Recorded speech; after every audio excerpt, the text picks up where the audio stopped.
제가 입구에 들어서는데 한 50년 된 교회 같아요. 이게 신생 5년도 안 된 교회가 맞나 그런 생각이 들 정도로 이미 교회가 전혀 다른 모습으로 이렇게 서 있는 모습에 크게 감동했습니다. 그리고 오늘 찬양팀도 저희 교회 60년 된 교회인데 저희 교회 이상으로 잘하시는 것 같아서 오늘 저도 여기 앉아서 찬양하고 하는 짧은 시간에도 감동이 밀려왔습니다. 총신대 문병호 교수라고 있는데 거기 신학교에서 20년 이상 가르친 조직신학 교수인데 이 교수님 교제하는 동안에 이런 얘기를 하더라고요. 많은 이제 신학교에서 연구도 하고 다른 신학자들과 함께 한국교회의 동향을 연구하다 보니까 이분에게도 보는 눈이 있습니다. 요즘은 교회에서 죽은 자가 살아났다고 해도 부흥이 일어나지 않는다. 이런 기적이 일어난다고 해서 부흥이 오지를 않습니다.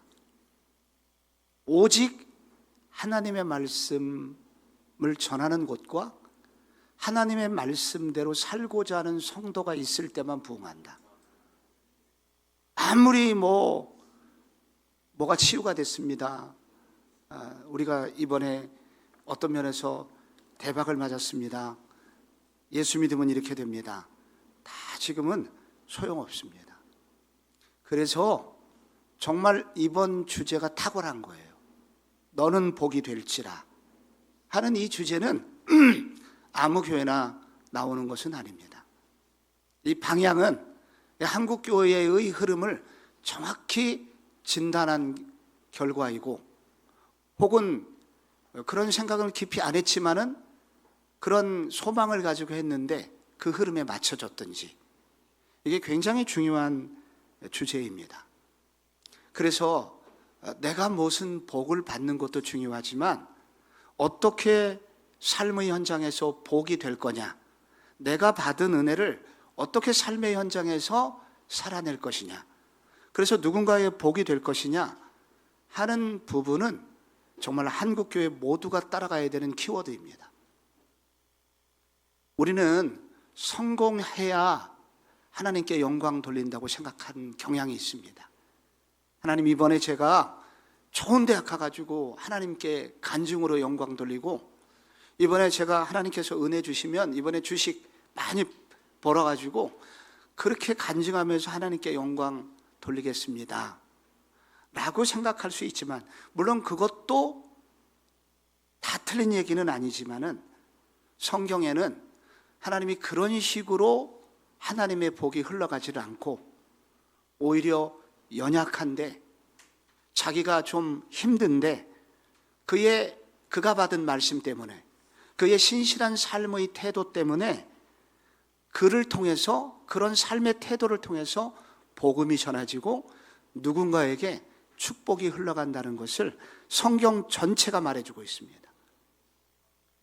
오늘 본문에도 그게 나오는 거예요. 저도 이게 특세나 이런 데 가면 정해진 본문이 있는데 이 주제가 너무 멋져서 어떻게 여기에 도움이 될까 고민을 하고 기도하다가 이 본문을 준비해서 왔습니다. 오늘 본문에도 가장 연약한 자를 통해서 한 가정이, 이방인의 한 가정이 복을 받는 이야기가 나옵니다. 바울과 실라가 억울하게 고발당했고 빌립보 지하 감옥에 있었습니다. 근데 여기에 보면은 23절에 많이 친후회가 나옵니다. 여기 많이 친후회라고 하는 단어가 맨 앞에 나온 것은, 문장의 맨 앞에 나온 것은 강조인데 가혹할 정도로 많이 맞았다는 겁니다. 유대인들은 태형을 가할 때 40에 하나 감한 매를 때리거든요. 율법에 39대까지만 때려라. 왜냐하면 40대 넘어가면 죽을 가능성이 있기 때문입니다. 그래서 율법인데 여기서 많이 쳤다는 것은 로마의 태형인데, 로마의 태형은 지금 집정관이 정지 명령을 내릴 때까지 때리는 겁니다. 한국말로 개 패듯 맞았다는 겁니다. 그래서 많이 친 후에 23절에 옥에 가두었다고 합니다. 원문에는 이 옥이 깊은 옥이라고 되어 있습니다. 지하 감옥이라는 겁니다. 어둡고 습기 차고 바퀴벌레가 있는 가장 악한 죄인들을 가두는 곳입니다. 그런데 여러분, 오늘 이렇게 억울한 일을 당했던 바울과 실라 통해서 우리가 알고 있는 일이 벌어집니다. 그 간수가, 지키던 간수가 무릎을 꿇고 예수를 믿게 됩니다. 그런데 자기만 예수 믿은 게 아니라 얼마나 그 감동이 컸는지 그날 밤에 그 시각에 집으로 데려갑니다. 바울과 실라를. 그래서 그에게 씻기고 먹을 거라도 섬기려고 데리고 가는데 그날 바울이 먹는 게 중요한 게 아니다. 그래서 거기 있는 가족들이 그날 밤에 예수를 믿고 심지어 세례를 받습니다. 그래서 오늘의 이 이야기는 바울과 실라라는 이 고통을 당하고 고난을 당하는 이 사람을 통해서 한 가정에 천국문이 열리는 날입니다. 그런데 이런 놀라운 역사가 주일 예배 때 일어난 게 아니라는 거예요. 그들의 삶의 현장에서 이런 일이 일어났다는 겁니다. 주님께서 우리에게 소원하시는 바가 있다면 우리 한 사람 한 사람이 예수 믿고 예배를 잘 드리고 기도를 열심히 하는 것을 통해서 거기서 받은 은혜를 가지고 나의 삶의 현장에서 누군가에게 천국문을 열어주는 사람이 되기를 소원하고 있다는 것입니다. 이게 복이 되는 겁니다. 누군가에게 복이 되기를 원하는 것이 주님의 소원이라는 것입니다. 어떻게 이런 일이 일어날 수 있는가? 오늘 성경을 보면은 고난 중에도 감사하는 사람을 통해서 이런 일이 일어난다는 겁니다. 여기 한밤중에 바울과 실라가 25절에 보면은 뭐 했다고 나오죠? 기도하고 하나님을 찬송하며가 나옵니다. 한밤중은 보통 자정을 말하거든요. 그래서 이제 로마 공무원들이 5시, 6시에 퇴근했을 겁니다. 그러면 이제 얻어맞은 지 6시간 된 거예요. 그런데 여기 기도하고 찬송하다라고 하는 이 헬라어 동사 문법은 앞에는 현재 분사가 돼 있고 뒤에는 미완료로 되어 있는데 느낌이 오시죠, 이제 여기 대학생들은. 그러니까 계속했다는 겁니다. 중단하지 않고 과거형이 아니라 현재 분사예요. 그래서 미완료예요. 아직 끝나지 않았어요. 그래서 이 원문은, 그래서 영어 성경은 이 부문을 어떻게 번역을 했냐면 기도했다가 찬송했다가 찬송했다가 기도했다가 그렇게 했다는 겁니다. 그런데 여기 찬송했다는 단어의 원문의 뜻은 감사 찬송했다는 뜻입니다. 그래서 기도했다가 찬송했다가 기도했다가 찬송했다가 했습니다. 그런데 바울과 실라가 그날 무슨 찬송을 했을까요? 오늘 찬양팀이 한 그 찬양을 한 겁니다. 바울과 실라가 너무 억울하고 가슴을 쳐가지고 분노의 찬양을 하거나 언젠간 가겠지 푸르른 내 청춘을 한서리게 부른 게 아니라 하나님께 찬양하고 감사하는 노래를 불렀다는 것입니다. 감사를 했다는 거예요.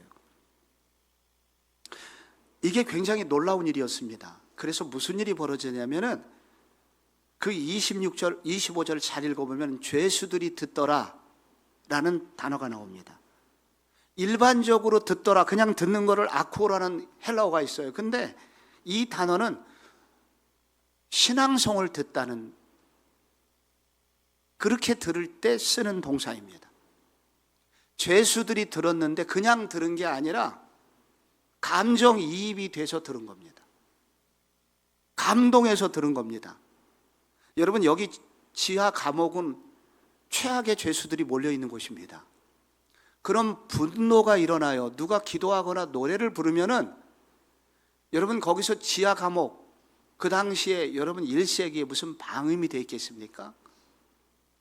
그러면 분노가 폭발해 갖고 그런 노래 부를 때 옆에 자고 있는데, 죄송합니다, 욕 좀 할게요, 너희 새끼 101호 죄수, 너 내일 아침에 너 죽을 줄 알아 하면서 분노가 폭발해야 당연한 건데, 그런 일이 벌어진 게 아니라 죄수들이 그날 신앙송을 듣듯이 그 노래를 들었다는 거예요.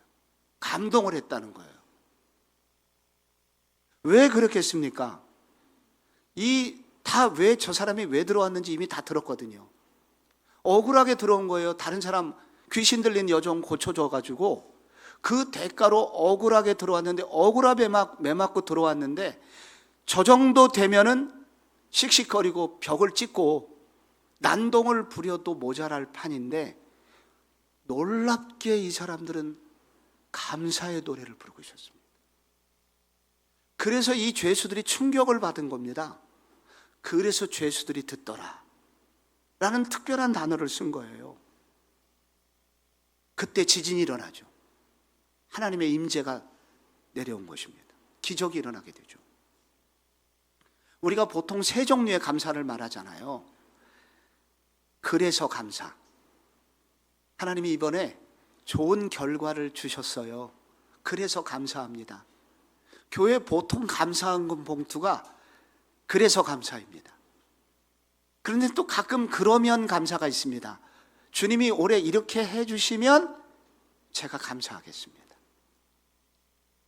이런 그러면 감사가 있는데, 세 번째 감사가 그래도 감사가 있잖아요. 그럼에도 불구하고 감사. 여기 이 사람들은 지금 바울과 실라가 그럼에도 불구하고 세 번째 감사를 하고 있는데, 그럼에도 불구하고의 감사를 드리는 성도의 모습을 보면 세상 사람들의 마음이 움직인다는 겁니다. 기적이 일어나도 감동하지 않는데, 언제 감동하냐면 그럼에도 불구하고의 감사를 하면 충격을 받는 겁니다, 이 사람들이. 저는 제가 이인호 목사님 예전에 그 사랑의 교회 있을 때, 그 후에 제가 사랑의 교회 7년이 있었습니다. 근데 그때 제가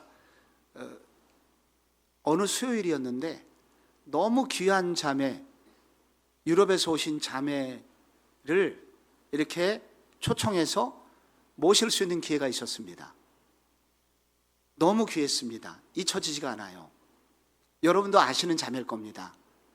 이분이 68년생인데, 그러니까 우리나라 나이로 지금 56세, 7세, 56세 된 자매인데,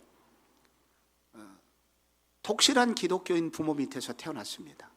근데 태어날 때 일단 팔이 둘이 없었고 다리가 하나가 없었습니다. 다리 하나만 가지고 태어난 거예요. 그런데 엄마가 이 아이를 키울 때 정상인하고 똑같이 키웠답니다.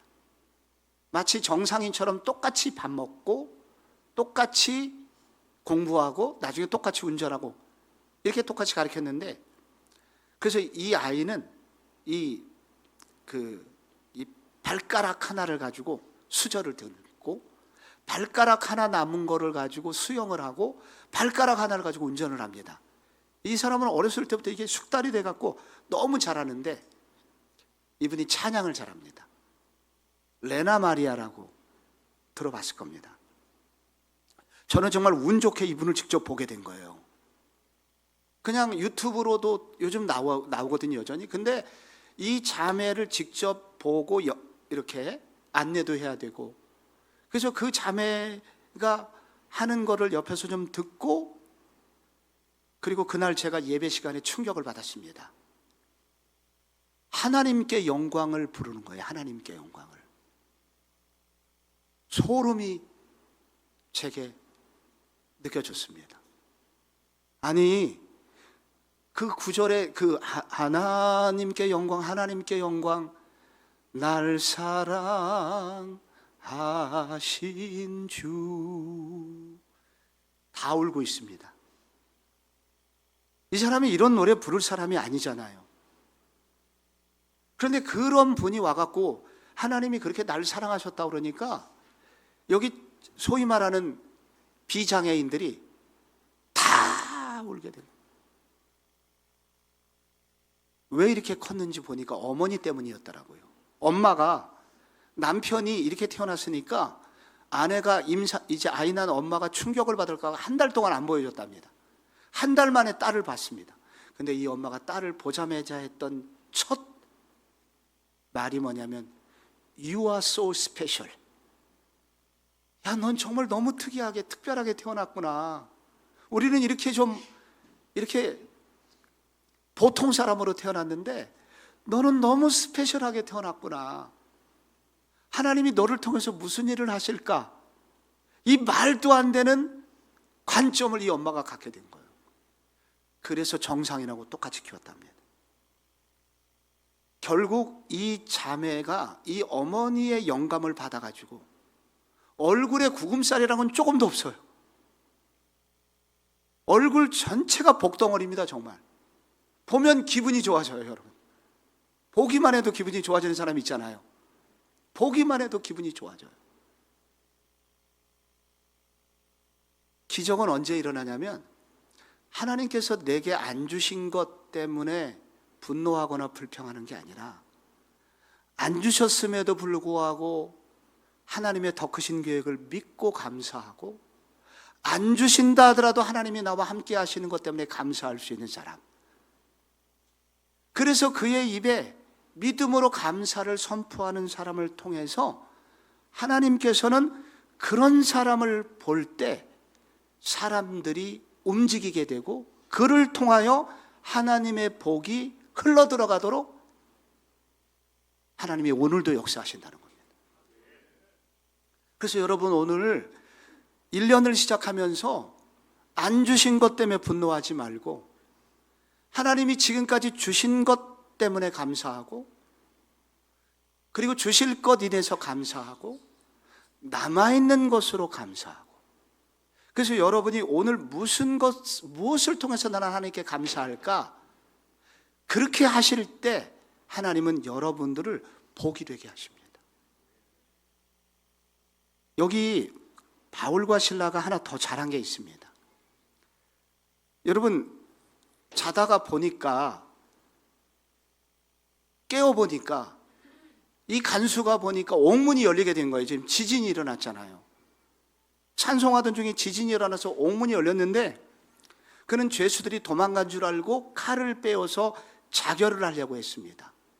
왜 그러냐면은 이게 일단 지하 토굴이기 때문에 보이는 거는 다 보이는 게 아니라 옥문이 열린 것만 보입니다. 그래서 무슨 이상한 낌새가 있어서 눈을 팍 떴는데 옥문이 열려 있습니다. 죄수들이 도망간 줄 알고 죽으려고 했는데 로마의 법은 죄수가 도망가면 지키던 관수가 결국은 죽게 되는데 사형을 당하게 되는데 자기만 사형당하는 게 아니라 근무태도 불량으로 인하여 가족들에게도 어떤 혜택이 돌아가질 않습니다. 그래서 오히려 자기가 죽으면 죄수들과 싸우다 죽었다고 하여 순직 처리가 되기 때문에 죽으려고 했던 겁니다. 그런데 바로 그 순간 무슨 일이 생겼냐면 죽지 마십시오, 내가 여기 있습니다 라고 바울이 소리를 쳤습니다. 여러분, 바울과 실라는 왜 그때 도망가지 않았을까요? 옥문이 열렸잖아요. 그래서 자기 묶인 것이 다 풀어졌다고 성경에 나오잖아요.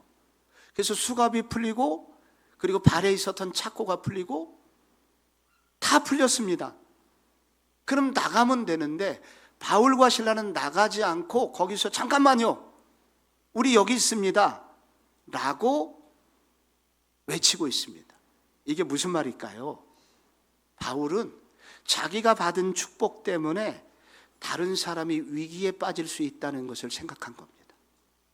나는 축복을 받아서 좋은데 내가 받은 축복 때문에 다른 사람이 어려울 수 있다고 생각한 사람입니다. 그래서 이 간수가 등불을 가지고 들어가갖고 뛰어 들어갑니다. 그러면서 성경 29절에 보면 뛰어 들어가서 무서워 떨며 바울과 실라 앞에 엎드렸다고 합니다. 그리고 외칩니다. 선생님, 우리가 어떻게 해야 구원을 받을 수 있습니까? 무서워 떨었다는 것은 신 앞에 섰다는 얘기예요. 신적 종교가 된 거예요. 갑자기 하나님 만날 때 쓰는 단어입니다. 엎드린다는 것은 완전한 굴복이에요. 갑자기 어떻게 하면 구원을 받을 수 있냐고 지금 묻는 거예요. 여러분, 세상 사람들이 언제 떨고 언제 굴복하는 줄 아십니까? 믿음의 사람이 자기가 받은 축복 때문에 누군가 고통당할 수 있다고 생각하는 사람 만나면 이렇게 된다는 거예요. 받은 축복, 내가 받은 축복을 통해서 다른 사람을 살리려고 할 때 이런 일이 벌어진다는 거예요. 여러분, 기생충, 봉준호 감독이 기생충으로 오스카상을 받았잖아요. 아카데미상 4개 부문을 상을 받았잖아요. 그때 저는 지금도 수년이 지났지만은 제 마음에 감동이 있습니다.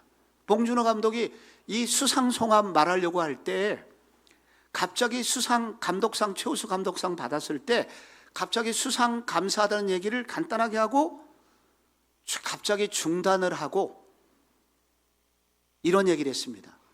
가장 개인적인 것이 가장 창의적인 것이라고. 제가 어렸을 때 영화 공부할 때 큰 감동을 그 말에 받았습니다. 그 말을 하신 분이 바로 이 자리에 앉아 있습니다.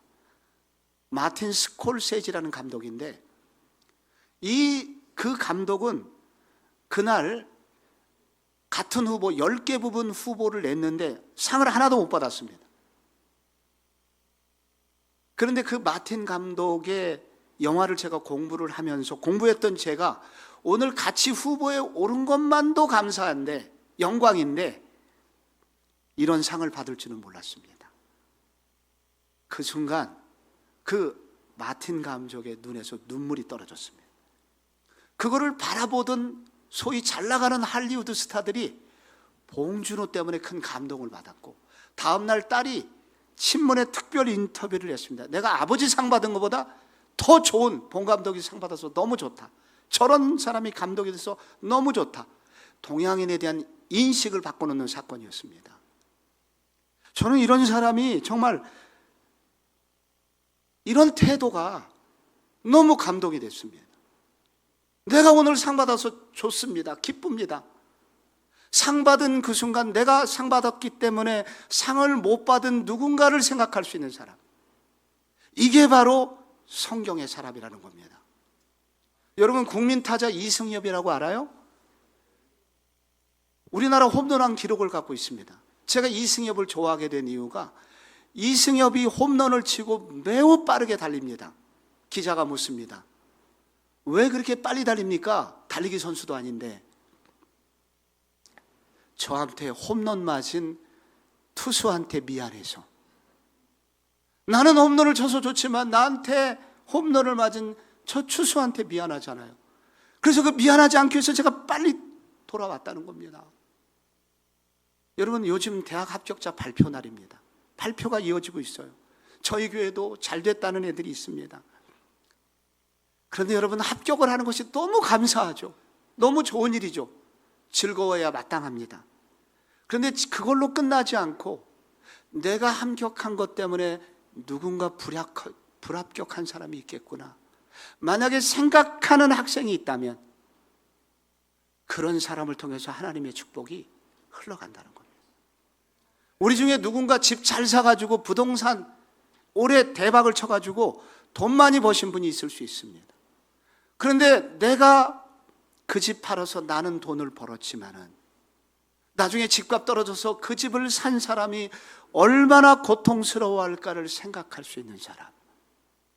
내가 받은 복 때문에 나는 배가 부르고 나는 복을 받아서 좋지만은 그 순간에 나 때문에 누군가 어려움을 당하는 사람을 생각할 수 있는 사람이 있다면 그런 사람을 통해서 하나님의 복은 흘러간다는 겁니다. 여러분, 여기 이렇게 개척한 지 5년 만에 여러분 이렇게 많은 특세를 해요. 특세하는 것도 감사한데 이렇게 많은 성도들이 모여가지고 새벽에 기도를 하고 있습니다. 대한민국 교회가 다 그렇진 않아요. 어떤 교회 하나가 뜨잖아요. 한 교회가 서울에서 뜨면은 이번에 3년 만에 1,000명 모였습니다. 2,000명 모였습니다. 다 재수 없는 교회들입니다.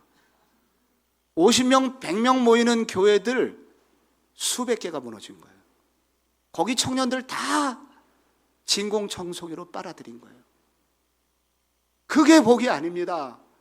내가 그런 복을 받을 때 누군가는 피눈물을 흘릴 수 있다는 사실을 기억하고 그들과 함께 가려고 하는 성도가 있을 때, 여러분, 하나님은 그런 복이 그들을 통해서 흘러간다는 겁니다. 여러분, 한나와 분인나를 아실 겁니다.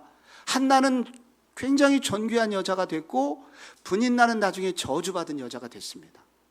왜 그렇게 됐습니까? 분인나는 자기가 받은 축복을 가지고 한나를 괴롭혔습니다.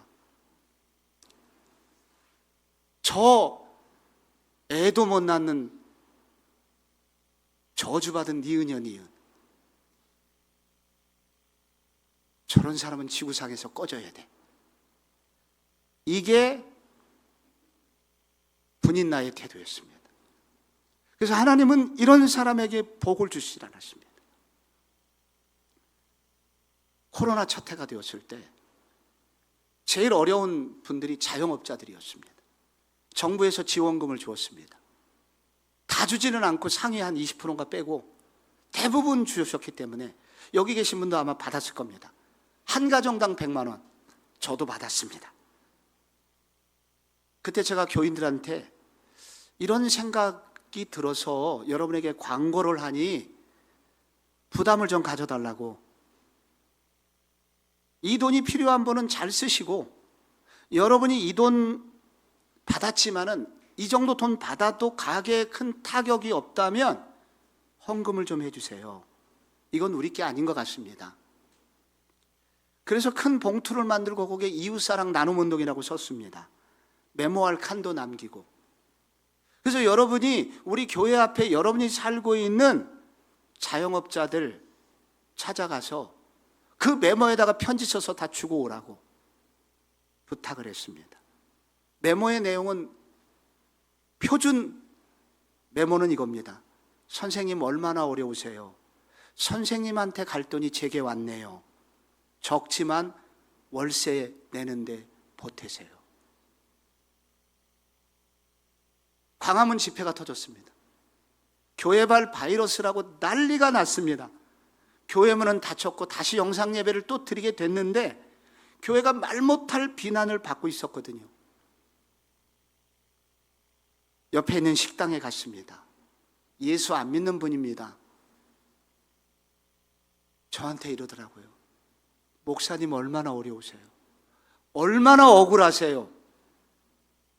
이렇게 좋은 교회도 많은데, 대부분 교회는 이렇게 좋은데 저렇게 소수가 욕을 먹이고 전 국민이 오해를 하고 있으니 목사님이 용기를 잃지 마세요. 그 사람 누굴까요? 돈 받은 사람입니다. 천주교인 식당 주인이 있었습니다. 목사님 고맙습니다. 나는 우리 종교가 착한 일을 다 하는 줄 알았는데 이번에 회개했습니다. 진짜는 기독교더라고요. 그렇게 저한테 고백을 해줬습니다. 여러분, 요즘 비신자 전도에서 부흥되는 경우가 아니면 요즘 많은 교회들은 어려움을 갖습니다. 작은 교회는 더 어려워요. 특별히 코로나 때 같은 때 뭐 유튜브 카메라가 없죠. 유튜브 방송할 수 없죠. 그래서 제가 코로나 때 장로님들한테 부탁을 했습니다. 이런 교회들이 주변에 많은데 우리 몇 교회라도 정해서 카메라 사주고 유튜브 방송 나가게 우리 교회 미디어위원회 파송 좀 하게 해달라고.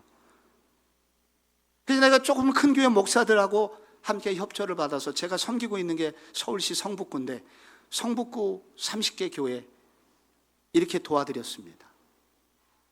우리는 정말 친구가 되었습니다. 코로나 끝나고 친구가 되었습니다. 그런데 이렇게 해갖고 우리가 손해본 게 아니라 우리가 이렇게 사랑하려고 했을 때 주변에 있는 분들이 교회를 향해서 마음을 열었습니다. 그런데 여러분, 바울이 어떻게 이렇게 할 수 있었을까요? 바울은 원래 이런 사람이 아니었잖아요. 살인자였었고 차가운 냉혈한 바울이었었습니다. 그런데 어떻게 이런 상황에서 하나님을 찬송할 뿐만 아니라 그 상황에서 남을 배려하는 이런 따뜻한 사람이 될 수 있었을까? 그것은 지진하고 관련이 있습니다. 여러분, 이 지하에서 지진이 일어났는데 놀라운 건 뭐냐면 그 지하가 무너지지 않았다는 거예요. 수갑이 풀리고 착고가 풀릴 정도로 강한 지진이 왔는데 지하가 무너지질 않았어요. 그래서 이 지진은 진짜 지진은 아니고 사도행전에서 하나님의 임재를 표현하는 관용적 표현입니다. 하나님이 임하셨다는 것을 이렇게 표현하는 거예요. 하나님이 엄청 크게 임재하셨다는 겁니다. 그 지진이 임했다는 거예요. 근데 바울이 하나님을 찬송하고 기도할 때 하나님의 강한 임재가 있었다는 겁니다. 눈에 보이는 듯한 임재. 그래서 이거 뭐야, 이거 지진 났나? 할 정도로. 그런데 여러분, 이 지진이 바로 복음서에 나옵니다. 복음서에 지진이 난 일이 나옵니다. 언제 지진이 났을까요? 예수님 십자가에 돌아가실 때. 그때 성소 휘장이 위에서 아래로 찢어지고 땅이 진동하며 바위가 터졌다. 마태복음 29장이 기록을 하고 있습니다. 여러분, 거기 지진이 왜 일어났을까요? 예수님 십자가에 돌아가셨을 때 지진이 일어났다는 말은 바로 그 순간 하나님의 강한 임재가 있었다는 겁니다. 땅이 진동하고 바위가 터질 정도에 하나님이 강하게 임하셨다는 겁니다. 근데 왜 하나님이 강하게 임하셨습니까? 예수님이 억울하게 죽는 것을 하나님이 다 알고 계셨다는 겁니다. 그 내 아들은 죄를 진 게 아니고 의로운 죽음이에요. 잘못한 게 없어요. 그런데 다른 사람의 죄를 짊어지고 다른 사람을 살리기 위해서 죽어가고 있어요. 그거를 하나님이 받으셨다는 겁니다. 너의 죽음을 내가 받았노라. 그래서 어마어마한 지진이 거기 임했던 겁니다. 그래서 지진이 일어났다는 것은 그의 모든 진실한 그의 진실성과 그의 헌신을 하나님이 알고 계셨다는 것입니다. 바울은 그 예수를 믿은 사람입니다. 우리 구주 예수 그리스도께서 이런 믿음을 가지고 돌아가셨던 것처럼 하나님이 기도하고 찬송하는 것은 하나님이 나의 진실을 아시는구나. 다 모를 줄 알았는데 하나님은 알고 계셨어. 내가 억울한 거 하나님은 다 알고 계셨어. 그렇다면 하나님이 나의 삶을 통하여 고난을 통하여 하나님이 일하시겠구나. 그래서 기도하고 찬송할 수 있었던 것입니다. 하나님은 나의 마음을 알고 계십니다. 내가 어떻게 섬기는지 다 알아요. 사람이 몰라줘도 하나님은 아세요. 그래서 하나님이 그 사람을 통해서 쓰신다는 거예요. 그래서 내가 그리스도를 위해서 받는 고난을 헛된 고난이 되게 하지 않게 하시고 반드시 아름다운 일을 행하신다는 것을 바울은 믿게 된 것입니다.